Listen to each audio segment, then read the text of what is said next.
መርማሪ ፖሊሱ ሽጉጡን ከዙምራ ጆሮ ላይ ለግቶ ያልሰራውን ወንጀል ሰርቻለሁ በል ብሎ ሲያስፈራራው ያልዋሸውበትን ምላሴን ውሸት አልናገርበትም በማለት የሞት ፍርድን ያቀለለው እንዴት ነው? ያለዋስ የተፈታና በከሳሾቹ ላይ ምህረትን የመረጠስ ዙምራ ማን ነው?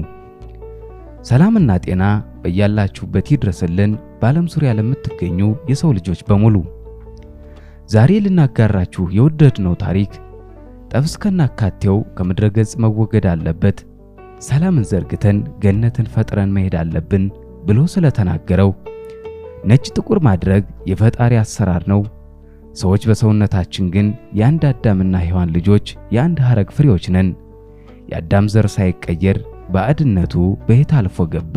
ጨምሮም ለሰው ትልቁ ሀብት ሰው እንጂ ሌላ ማን ይመጣለታል የሚል ፍትሃዊ ጥያቄ ስላቀረበው የሴቶች እኩልነትና የሕፃናት መብት እንዲከበር ጥረት ሲያደርግ በሐሰት ክስ ያለ ፍርድ ወደ ወህኒ እንዲወርድ ስለተደረገው የክብር ዶክተር ዙምራ ኑሮ ሲሆን ይህን ታሪክ ስናወሳ ለቂምና ለሐሜት ሳይሆን ይልቁንም ትዕግስትን፣ ታማኝነትን፣ እውነትንና ግልጸኝነትን እንማርበት ዘንድ በማሰብ ነው።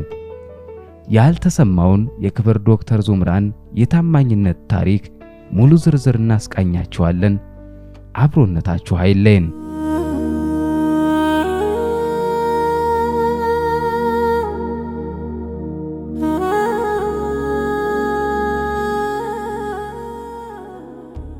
የዛሬው ታሪካችን የሚጀምረው ከወርሃ መስከረም 1978 ዓ.ም ነው።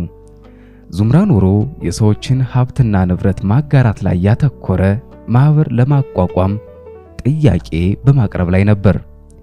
ነገር ግን ይህ ቅን ሐሳቡ ባልገባቸው ግለሰቦች ዘንድ ተቀባይነት አላገኘም።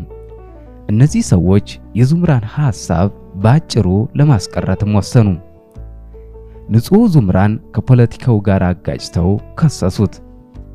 ወንጀሉ ምን እንደሆነ እንኳን ሳይነግሩት ያለምንም የፍርድ ቤት መጥሪያ እስር ቤት እንዲገባ ትዕዛዝ ደረሰው።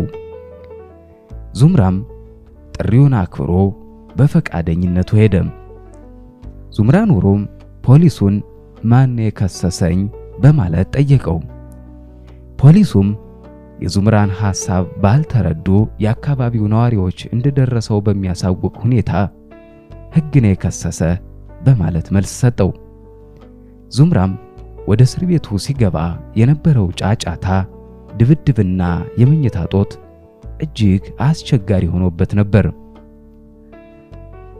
ከጥቂት ቀናት በኋላ ከመደበኛ የሥራ ሰዓት ውጪ ሁሉም የፖሊስ አባላት በሌሉበት ዙምራ በአንደኛው የመርማሪ ክፍል ውስጥ ተሰይሟል።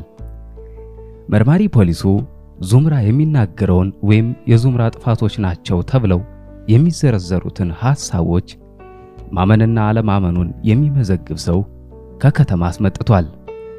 ነገር ግን ለምን መርማሪ ፖሊሱ ባልደረቦቹ በሌሉበትና ከሥራ ሰዓት ውጪ ሊያገኘው ፈለገ?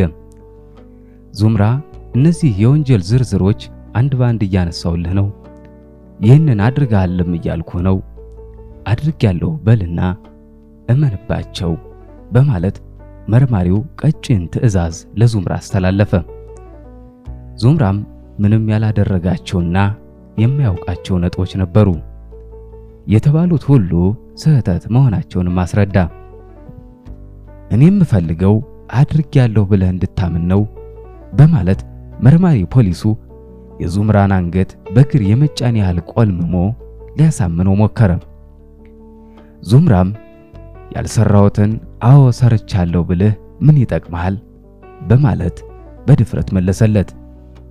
ያኔ ነበር ፖሊሱ ሽጉጡን ላጥ አድርጎ ጆሮ ላይ ለግቶ ያስፈራራው። ዙምራም መግደል ትችላለህ፣ መብትህ ነው፣ እኔ ግን ያልሰራሁትን ሰርቻለሁ ብዬ አላወራም፣ ከልጅነቴ ጀምሮ ያልዋሸሁበትን ምላሴን ውሸት አልናገርበትም ይለዋል። ይህን ጊዜ ፖሊሱ ሽጉጡን ጣለ። በዙምራ ንጹህነትና ታማኝነት ተገርሞ ወንበሩ ላይ ተቀመጠ።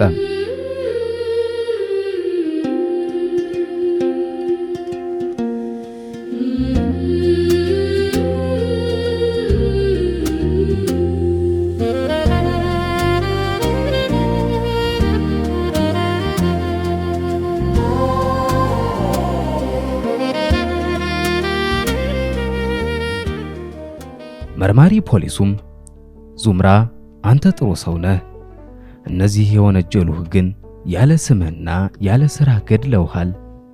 ያለ ሥራ የወነጀለ ሰው በወንጀሉ መግባት ያለበት ወንጀዩ ሰው ነው ይለዋል።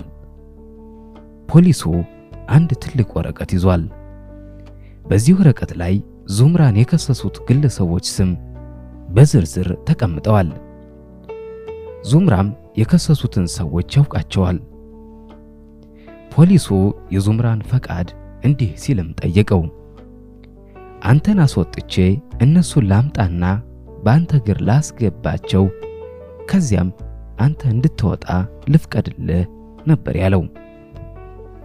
ንጹህነቱ የተረጋገጠለት ዙምራ ግን ምላሹ እጅግ አስገራሚ ነበር። እነሱ እኔን ወንጅለው በማስገባታቸው ሲያምርባቸው አላየውም። እኔን ለመወንጀል መጣራቸው ምን አምሮባቸው? እኔስ እነሱን ባስገባቸው ምን ሊያምርብኝ?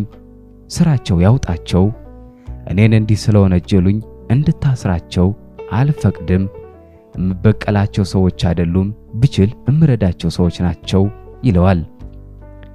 ይህ መልስ መርማሪውን አስቆጣው። መርማሪ ፖሊሱ እነሱ እኮ ሊያጠፉህ ነው ይህን ያደረጉት ይለዋል። ዙምራም ታዲያ የነሱ መንገድ መቼ አማረና እኔ ልድገመው? የነሱ መንገድ እውነት ነው ብለህ ትቀበለዋለህ? ለነሱ እውነት ያልሆነን ነገር እኔ ልድገም? አልደግመውም አለው። መርማሪ ፖሊሱም ዙምራ ንጹህ ሰው ነህ አለው። ከዚያ ቀን በኋላ የዙምራ ንጹህነት በፖሊሶች ዘንድ ተረጋገጠ። የፖሊስ ጣቢያው ኃላፊ ወደ ስራው ቦታው ገና ሲመጣ ዙምራ ዙምራ ዙምራ እያለ መጥራት ይጀምራል። ይቀጥልናም ከመስኮቱ ጠጋ ብሎ ዙምራ አይዞህ፣ ወንጀለኛ በርክቶብህ ነው እንጂ አንተ ንጹህ ሰው ነህ በማለት ለሌሎች እስረኞችም ጭምር ተናግሮ ይሄድ ነበር። ዙምራም ነፃነት ተሰጥቶት ውጭ ወጥቶ በረንዳ ላይ እንዲያድር ተፈቀደለት። የመኝታ ችግሩም ያኔ ተቀረፈለት። ዙምራ ብዙ እስረኞች ተከፍተውና ቆዝመው ሲያይ አያስችለውም። ወንጀሉን ፊት ባልፈጸማችሁት እንጂ አሁን መቆዘማችሁ ምን ያደርጋል? ይህ እኮ የመንግስት መማሪያ ቤት ነው ይላቸውም ነበር።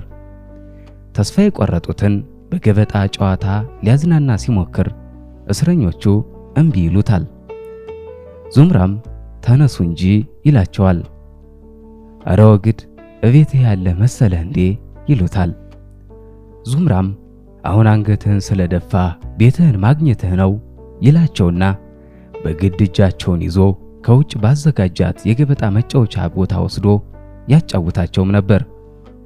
በየቀኑ አዳዲስ ሰው ሲመጣም እንደዚሁ እያደረገ ሲያጫውታቸው ጨዋታቸውን ሲጫወቱና ዙምራን ለማሸነፍ ሲሉ ያዘኑበትንና የቆዘሙበትን ስሜት ይረሱታል። እስረኞቹ ወደ እስር ቤት የገቡበትን ወንጀል ሲነግሩት ዙምራ በትምህርት መንፈስ ያስተምራቸዋል። ደህና ብትሰሩ አትታሰሩም ነበር። ዛሬ ከዚህ ከመቆዘም ተምራችሁ ለወደፊት ደህና ሰው መሆን አለባችሁ። እናም አሁን ትፈታላችሁ፣ ምንም ችግር የለም። ለምንድነው ሰርተን ብናድር ልጆቻችሁንም ሌላ ነገር ባታሳዩአቸው፣ እውነታን ብታለማምዷቸው ይላቸዋል። አዎ እውነትህን እኮ ነው ይሉታል። ዙምራም ምክሩን ይቀጥልና ይህ እስር ቤት ሳይሆን ትምህርት ቤት ነው። ያለፈውን ወንጀል እርሱት። እናንተ ከዚህ ትምህርት ወስዳችሁ ለወደፊቱ ጥሩ ታማኝ ሰው ትሆናላችሁና ትምህርቱን ተቀበሉት። ዛሬ እዚህ ታስራችሁ በተቀመጣችሁበት ከቤታችሁ ብትሆኑ ስንት ታለሙ ነበር።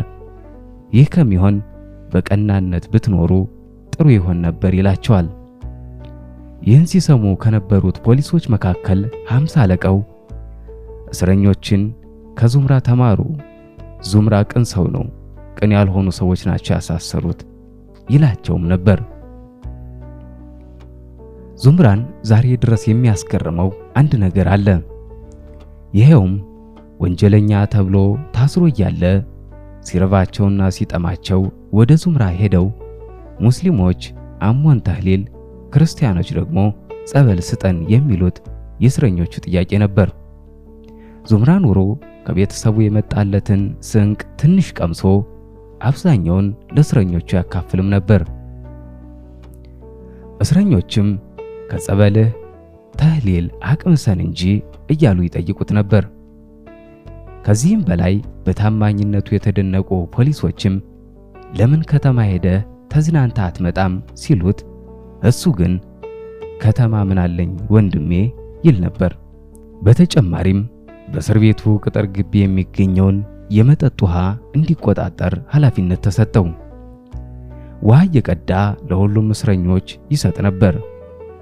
ከዚህም በኋላ ነበር ጥማቸውን እንኳን በአግባቡ ለማርካት ይቸገሩ የነበሩ እስረኞች ውሃ እንደ ልባቸውና ባስፈለጋቸው ጊዜ ማግኘት የጀመሩት።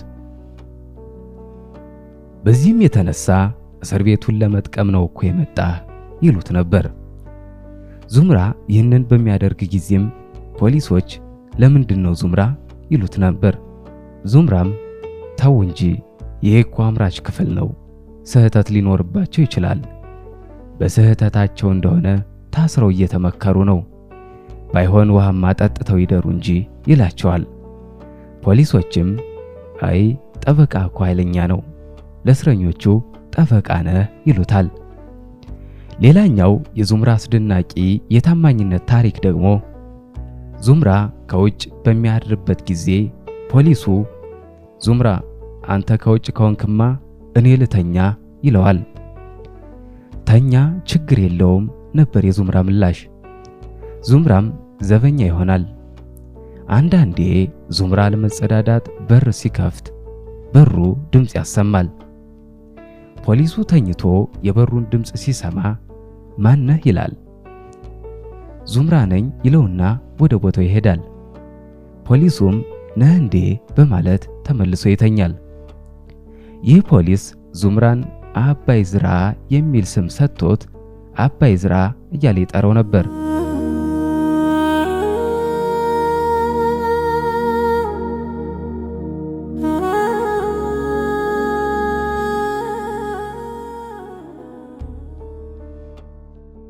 ስድስት ወራት ገደማ አለፉ።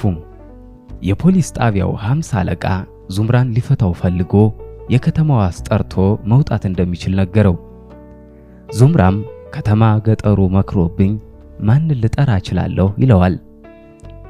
50 አለቃውም ታዲያ ዝም ብለህ ልትቀመጥ ነው እንዴ ሲለው ዙምራም የመንግስት ሀገር አይደል የሰጣችሁኝ አይደል እንዴት አደርጋለሁ አለው። በዙምራ ምላሽ በመገረም 50 አለቃው በል ሳምንት እንድትመጣ በማለት ያለምንም ዋስ በየካቲት ወር 1978 ዓ.ም ከእስር ቤት እንዲወጣ አደረገው። ዙምራ እስር ቤት በቆየባቸው ወራቶች የእስረኞቹ ልብ በሁለት ተቃራኒ ስሜቶች ተከፍሎ ነበር። የሱን መልካምነትና ቅንነት የተመለከቱ ሁሉ ለካስ መልካም መስራትም እንደ ወንጀል ያሳስራል፣ መልካም የሰራውም መታሰር፣ ወንጀል የሰራውም መታሰር እያሉ በግርምት ይተክዙ ነበር። በአንድ በኩል የሱ ስብዕናና ፍቅር ስለማረካቸው ተለይቶ እንዲሄድባቸው አይፈልጉም ነበር። የሱ መኖር ለእስር ቤቱ ብርሃን ነበርና፣ በሌላ በኩል ደግሞ ያለ ወንጀሉ መታሰሩ እረፍት ስለነሳቸው ከዚህ መከራ ነፃ ቢወጣ ብለው ይመኙለትም ነበር። ከእስር የመውጫው ቀን ሲደርስ ግን ነፃነቱን ሲመኙለት የነበሩት እስረኞች እሱን ሊያጡት እንደሆነ ሲረዱ መውጣቱን ጠሉት። ዙምራም ነፃ ወጣ።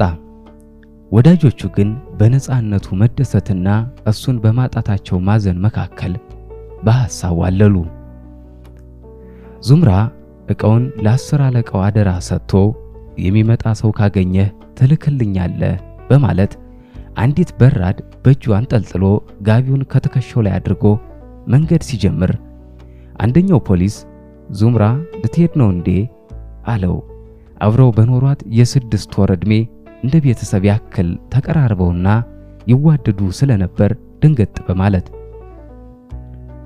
ዙምራም አዎ ልሄድ ነው ይለዋል።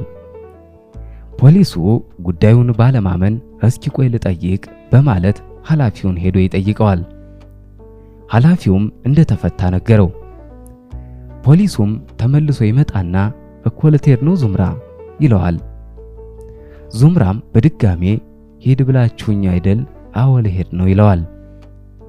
ፖሊሱም የዙምራን መሄድ አልፈለገምና እስኪ ቆይ ብሎ ተመልሶ ኃላፊውን እዚህ አብሮን ይኖር ለማለት በሚመስል ጥያቄ በድጋሜ ዙምራ ይፈታ ተብሏል ወይ ሲል ጠየቀው። ኃላፊውም በጣም በመናደድ ምን ማለት ነው በማለት በቁጣ ይመልስለታል። ይህ ፖሊስ ተመልሶ ቆሞ ዙምራን በአጽንኦት ሲመለከት ቆይቶ ዙምራ ሲወጣ አብሮት ተከትሎት ወጣ። በሁለት የእስር ቤት ክፍል የነበሩ ሁሉም እስረኞችም ተከትለውት ከአጥር ውጭ ወጡ። ዙምራም መንገዱን አቁሞ አረጋጋቸውና እንደኔ ትፈታላችሁ በማለት ከኪሱ የነበረችውን 20 ብር አውጥቶ 10 ብር ለአንደኛው ክፍል እስረኞች ቀሪውን ደግሞ ለሌላኛው ክፍል እስረኞች አካፍሎ ሁሉም እስረኞች ተመልሰው ወደ እስር ቤቱ ሲገቡለት መንገዱን ቀጠለ። ዙምራ እስረኞችን አረጋግቶ ጉዞ ሲጀምር አንድ እስረኛ ከሌሎቹ እስረኞች ተለይቶ ከኋላው እየተከተለው ነበር። ዙምራም ከእስር ቤቱ ርቆ ወደ ከተማ የሚያደርስ መታጠፊያ መንገድ ላይ ሲደርስ ኮቴ ተሰማው። ወደ ኋላ ሲዞር ይህን ወንጀለኛ ተመለከተው። ዙምራም በመገረምና ደንገጥ በማለት አይወጣም እኮ በልሂድና ግባ፣ አይዞህ ነገ ትወጣለህ፣ ተምረህ ነው የምትወጣ፣ በላሁን ቀጥ ብለህ ሂድ አለው። እስረኛውም አራሁን ይቆጡኛል በማለት መለሰለት። ዙምራም አይቆጡህም፣ ዝም ብለህ ሰተት ብለህ ግባ አለው። እስረኛውም የዙምራን ትዕዛዝ አክብሮ ወደ እስር ቤቱ ተመልሶ ሄደ። ዙምራም የዚህን ሰውዬ ትክክለኛ መግቢያ አይቶ ወደ ራሱ መንገድ ቀጠለ። ብዙ ጊዜ ወደ ወረታ የሚሄዱበትን መንገድ ትቶ ሌላ መንገድን መረጠ። ዙምራን ከከሰሱት ሰዎች አንደኛው ፖሊስ ጣቢያ ቢለቀው እኔ ያለቀውም በማለት በየመንገዱ ሰዎችን መድቦ አስደፍጦ ነበር። የዙምራ መንገድ ግን እንደታሰበው አልነበረም። የደፈጡትን ሳይሆን ይልቁንም ለዙምራ ጥልቅ ፍቅርና አክብሮት ያለው አንድ እንግዳ ሰው ተከሰተ። ይህ ሰው የዙምራን ድካምና ዓላማ የተረዳ ነበር። ጋቢውንና በራዱን በትህትና ተቀበለው። ከዚያም በአሁኑ አውራምባ አቅራቢያ ወደሚገኘው ዲቦራ ወደ ተባለው ስፍራ መራው። ከዚያም ከረሙ ከሚባል ደግ ሰው ቤት አደረሰው። በዚያ ዘመን እንደ ዛሬው የስልክ ግንኙነትም ሆነ ዘመናዊ የመገናኛ ዘዴዎች አልነበሩም። ሆኖም ግን የዙምራ መምጣት በዲቦራ መንደር ተሰማ። የሰው ልብ ከቴክኖሎጂ በላይ ፈጣን መሆኑን በሚያስመሰክር ሁኔታ በዚያ ምሽት ያልተጠበቀ ነገር ሆነ። በርካታ ወጣቶች ዙምራ ካለበት ቤት መምጣት ጀመሩ። ምንም አይነት የጽሑፍ መልእክት ሳይላላኩ ሁሉም በአንድ ሰዓት በዚያ ግቢ ተገኝተው ከዙምራ ደረሱ። እስከ ንጋት ድረስ በደስታ በውይይትና በጨዋታ ሲያድሩ የዲቦራ ምሽት በታሪክ የማይረሳ ትዝታን አሳደረ። ዙምራ ከመጥፋት ይልቅ ከአጋሮቹ ጋር የተገናኘውም በዚሁ ተአምራዊ በሚመስል አጋጣሚ ነበር። ያለምንም ስልክ በንጹህ ፍቅርና ጉጉት ብቻ የተሳሰረው ያ ምሽት የአውራምባ ፍልስፍና ገና በጠዋቱ የሰው ልጅን ፍቅርና አንድነት እንዴት ማገናኘት እንደሚቻል ማሳያ ነበር።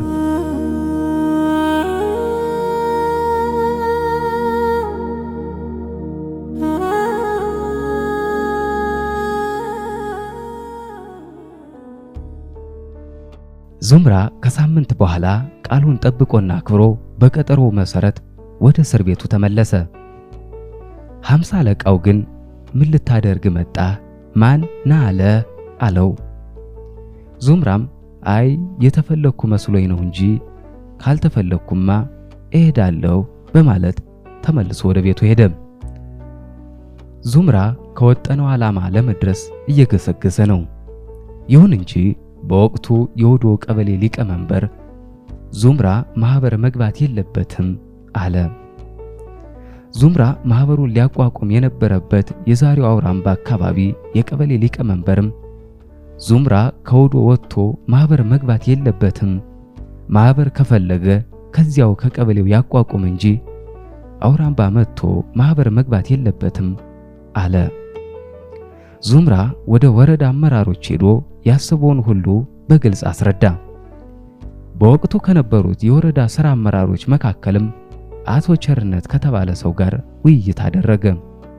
አቶ ቸርነት በእስክሪብቶ ጠረጴዛውን መታው።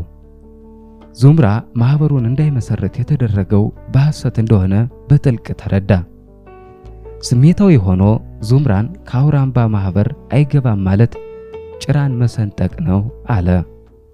ደብዳቤም ጻፈ።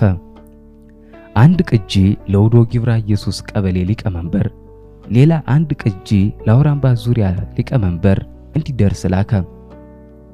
ዙምራ ለአውራምባ ዙሪያ ቀበሌ ሊቀመንበር እንዲደርስ ማሩ አህመድ ለተባለ በወቅቱ የዙምራ አጋር ለነበረ ሰው ሰጠው። ለውዶ ጊብራ ኢየሱስ ቀበሌ ሊቀመንበር ደግሞ ራሱ ዙምራ ወስዶ ሰጠው። ውዶ ጊብራ ኢየሱስ በተለምዶ የከብቶች ማስረፈጃ የሚባል አካባቢ ተገናኝተው ሰጠው። ሊቀመንበሩ ይህን ደብዳቤ 5 ጊዜ አነበበው። ለመፍቀድም ቸገረው፣ እምቢ ለማለትም ቸገረው። ደብዳቤው ላይ የተጻፈው እንዲህ ይላል: ዙምራን እስከነ ቤተሰቦቹና እስከነ ሙሉ ዕቃው አምጥታችሁ የማታስገቡ ከሆነ ክር ባንገት ነው የሚል ነበር።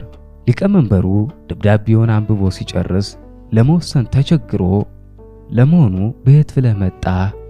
የሆነ ሆኖ ወደ ሸለቆ መድኃኔዓለም በሚያመጣው መንገድ ስትመጣ ከባህር ዳሩ መንገድ ዳር ሰዎች አላገኙህም? በማለት ጠየቀው። ዙምራም ሰው ሞልቷል፣ ግን ማን ብዬ ይዘዋለሁ አለው። ዙምራ ግን በዚያ መንገድ አልነበረም የመጣው። እንዳስደፈጠ ግን ያውቅ ነበር። ሊቀመንበሩም እሺ ከዚያ ያለውንስ አትወቀው፣ ከወዲሁ ወደ ቆሸበርና አውራምባ መገንጠያ ሌላ ሰው አላገኘህም? በማለት መልሶ ጠየቀው። ዙምራም ከዚያ ላይ ሰው አላገኘሁም፣ አላስተዋልኩት እንደሆነ አላውቅም በማለት በድጋሚ መለሰለት። በሌላ መንገድ እንደመጣ አልነገረውም። ዙምራ እንደጠረጠረው ሰው እንዳስቀመጠ ሊቀመንበሩ ነገረው። ሰውየው ተበሳጨ። ደፍጠው ተቀምጠው ዙምራን በማሳለፋቸው ተበሳጭቶ ግን ወረታ ሰው አለህ እንዴ ብሎ ጠየቀው። ዙምራም ሰው ሞልቷል፣ እየመከሩብኝ ነው እንጂ አለው። ሊቀመንበሩም እና መች ነው የምትሄደው በማለት ጠየቀው። ዙምራም መች እንደሚሄድ ሳይነግረው ተሰናበቱ።